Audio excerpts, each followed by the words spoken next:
Hello friends, आप लोगों का स्वागत है हमारे यूट्यूब चैनल शिक्षा लोड 2.0 पर। तो फ्रेंड्स, आप लोग सब कैसे हो? उम्मीद करता हूँ आप सब अच्छे होंगे, मस्त होंगे, स्वस्थ होंगे। तो फ्रेंड्स, आज है हमारी 30 अक्टूबर 2023 करंट अफेयर के टॉप 15 एमसीक्यूज़ लेकर आया हूँ, जो कि मैं प्रतिदिन लेकर आता हूँ।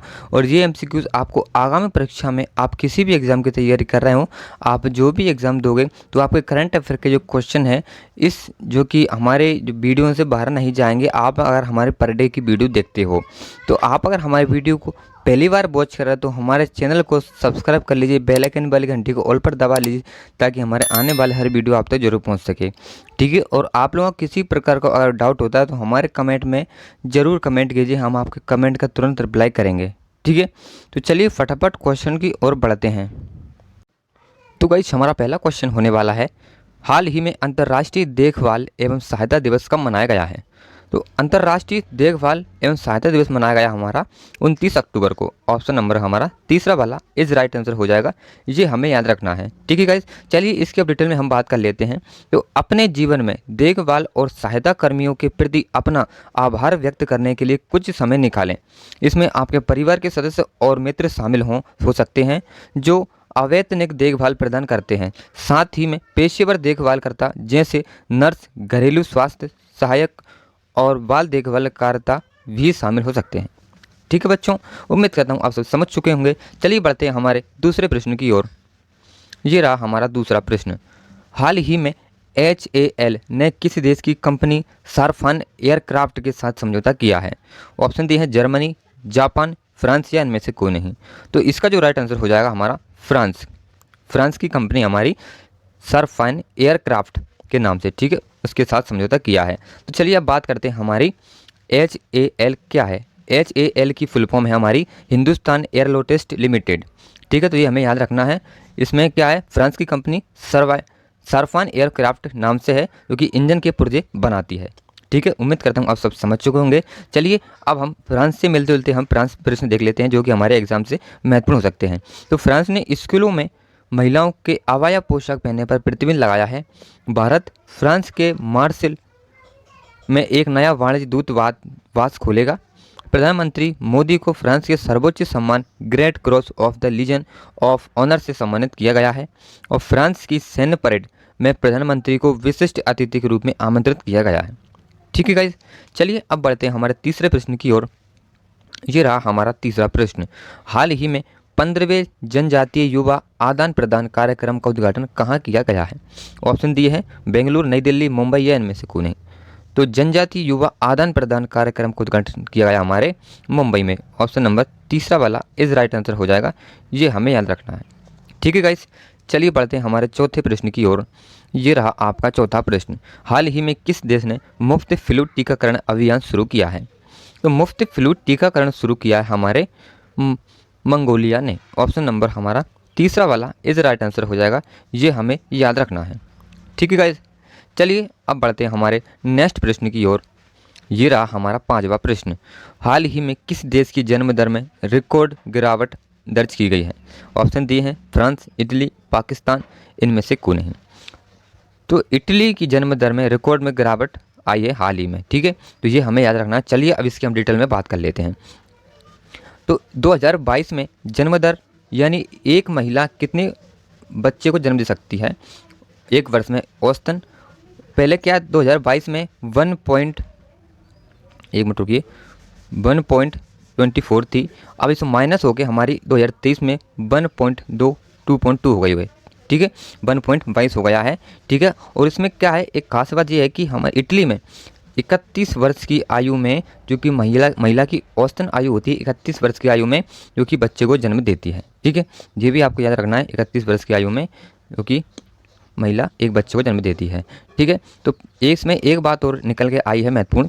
तो पिछले वर्ष की जिसमें पिछले वर्ष जितने भी बच्चे पैदा हुए थे, उनमें से 41.5% बच्चे जो कि अनमैरिड महिलाओं के थे। ये भी एक अलग ही बात देखने को मिली है, तो ये आपको ध्यान रखने हैं। ठीक है बच्चों, चलिए अब बढ़ते हैं हमारे छठवें प्रश्न की ओर। इससे पहले हम इटली से महत्वपूर्ण भी कुछ बिंदु देख लेते हैं, जो कि हमारे एग्जाम में ये भी बन सकते हैं। तो north east India festival Italy में आयोजित किया जाएगा और 18वीं शताब्दी की तमिल पांडुलिपियों इटली में खोजी गई हैं। इटली के पूर्व प्रधानमंत्री सिल्वियो बर्लुस्कोनी का 86 साल की उम्र में निधन हुआ है। ठीक है, और इटली के शोधकर्ताओं ने अदृश्य गैलेक्सी की खोज की है। ठीक है, चलिए बढ़ते हैं हमारे नेक्स्ट प्रश्न की ओर। ये रहा हमारा 6वां प्रश्न। हाल ही में ब्यूटी वर्ल्ड मिडिल ईस्ट 2023 की मेजबानी कौन करेगा? ऑप्शन है दुबई, रियाद, अबू धाबी, ये इनमें से कोई नहीं। तो दुबई हमारा ब्यूटी वर्ल्ड मिडिल ईस्ट 2023 की मेजबानी करेगा, ये हमें ध्यान में रखना है। और इसकी जो कि मेजबानी हमारी 30 अक्टूबर से 1 नवंबर तक हो जाएगी। ठीक है, 1 नवंबर तक, ये हमें याद रखना है। 30 अक्टूबर से 1 नवंबर के बीच में इसकी मेजबानी हो जाएगी। ठीक है, चलिए बढ़ते हैं हमारे 7वें प्रश्न की ओर। ये रहा हमारा 7वां प्रश्न। हाल ही में किसने जापान के ओसाका में G7 व्यापार मंत्रियों की बैठक में भाग लिया है? ऑप्शन दिए पीयूष गोयल, राजनाथ सिंह, हरदीप सिंह पुरी, या इनमें से कोई नहीं। तो इसका जो राइट आंसर हो जाएगा हमारा Piyush Goyal. Option number first वाला इज राइट आंसर हो जाएगा, ये हमें याद रखना है। ठीक है, तो जापान के ओसाका में G7 व्यापार मंत्रियों की बैठक में भाग लिया है किसने? पीयूष गोयल जी ने, ये आपको याद रखना है। चलिए बढ़ते हैं हमारे 8वें प्रश्न की ओर। ये रहा हमारा 8वां प्रश्न।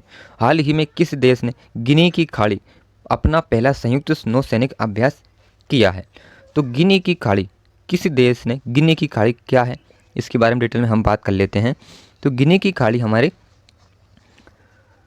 इसकी जो फुल फॉर्म है हमारी, इसको कहा जाता है गल्फ ऑफ क्वाना।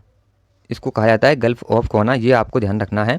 ठीक है, इसमें क्या है, गिनी की खाड़ी का पहला संयुक्त नौसैनिक अभ्यास किया हमारे भारत और यूरोप ने मिलकर। ठीक है, ये हमें याद रखना है। गिनी की खाड़ी को क्या कहा जाता है? गल्फ ऑफ क्वाना। ये आपको अपने फेयर कॉपी में नोट कर लेना है। तो अजीब से नाम होते हैं, आपको ये ध्यान नहीं रहेंगे तो आप नोट कर लोगे तो आपको परेशानी नहीं आएगी। ठीक है गाइस, चलिए अब भारत से मिलते जुलते हम प्रश्न देख लेते हैं जो कि हमारे एग्जाम में बन सकते हैं। तो भारत को लगातार तीसरी बार AIBD का अध्यक्ष चुना गया है। भारत ICC के तीनों फॉर्मेट नंबर 1 पर रहा है। भारत लगातार 6ठे महीने को उभरते बाजार में शीर्ष पर रहा है। वनडे इतिहास में 3000 छक्के लगाने वाली दुनिया की पहली क्रिकेट टीम जो कि भारत की बनी है। और भारत ने 8वीं बार एशिया खिताब कप जीता है।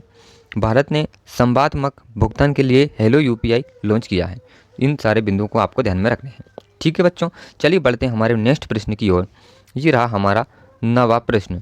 हाल ही में अमृतसर और किसे ऐतिहासिक और धार्मिक पर्यटन महत्व के 30 शहरों में शामिल किया गया है? ऑप्शन है जालंधर, अहमदाबाद और कपूरथला। इसका जो हमारा राइट आंसर हो जाएगा कपूरथला। ऑप्शन नंबर तीसरा वाला इस राइट आंसर हो जाएगा, ये हमें ध्यान में रखना है। ठीक है गाइस, चलिए बढ़ते हैं हमारे दूसरे प्रश्न की ओर। ये रहा हमारा 10वां प्रश्न। हाल ही में WHO ने किसे अपना टीबी सलाहकार समूह में नियुक्त किया है? तो WHO की फुल फॉर्म हमारी क्या है?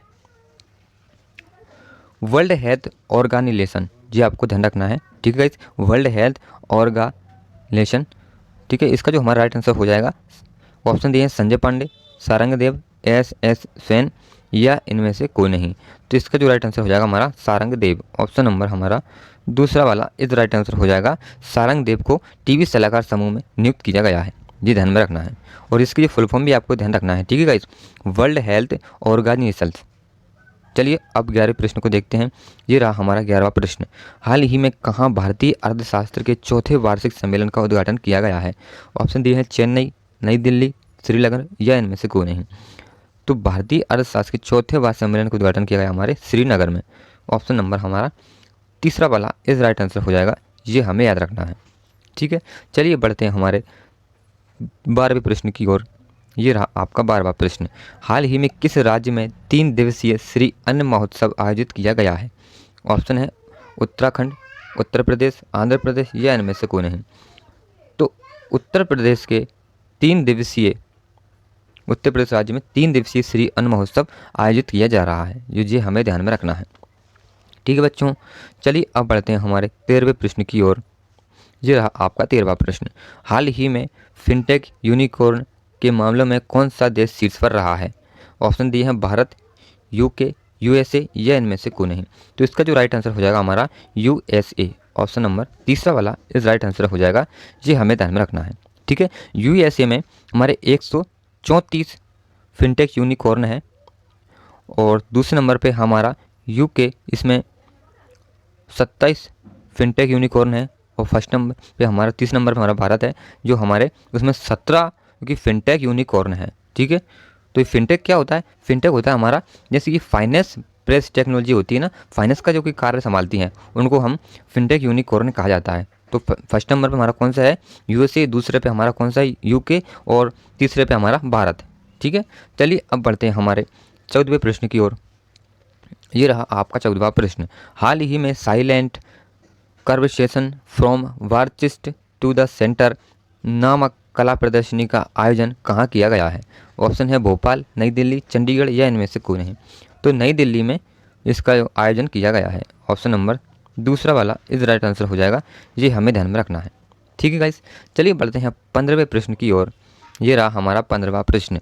हाल ही में किसने पटना के महेंद्रू घाट पर रोजगार मेले का उद्घाटन किया है? ऑप्शन है गिरिराज सिंह, राजनाथ सिंह, मनोज सिन्हा या इनमें से कोई नहीं। तो गिरिराज सिंह जी ने पटना के महेंद्रू घाट पर रोजगार मेले का उद्घाटन किया है हाल ही में।